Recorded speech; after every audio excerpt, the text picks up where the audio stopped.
Tu dois trouver ta voie, vivre ta vie, suivre tes rêves. Bref, en gros, la réussite est très personnelle. Et là, on passe donc à la deuxième carte, le « ça vient d'où ». Car oui, devenir le personnage principal, ce n'est pas un choix rationnel, c'est rarement juste le fruit d'un ego surdimensionné ou d'un délire mégalo pour monsieur ou madame tout le monde.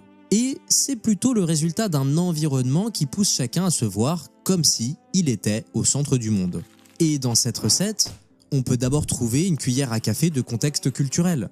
Dans les sociétés occidentales modernes, il est plus facile de dire que l'individu est roi. Tu dois trouver ta voie, vivre ta vie, suivre tes rêves. Bref, en gros, la réussite est très personnelle et l'échec aussi. T'es donc censé te construire toi-même et te démarquer. Puis, quand tu grandis avec cette logique, il devient presque naturel de t'imaginer comme un protagoniste. Parce que tout te ramène à toi. Pas que à ce que tu fais avec les autres, mais surtout à ce que tu deviens ou deviendras.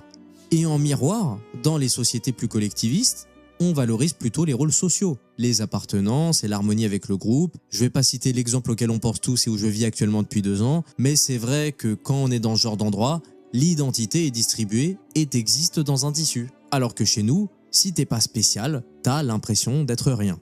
Ensuite, on prend une pincée de structure même des récits qu'on consomme, parce que depuis qu'on est petit, on baigne dans des histoires construites très souvent autour d'un seul point de vue.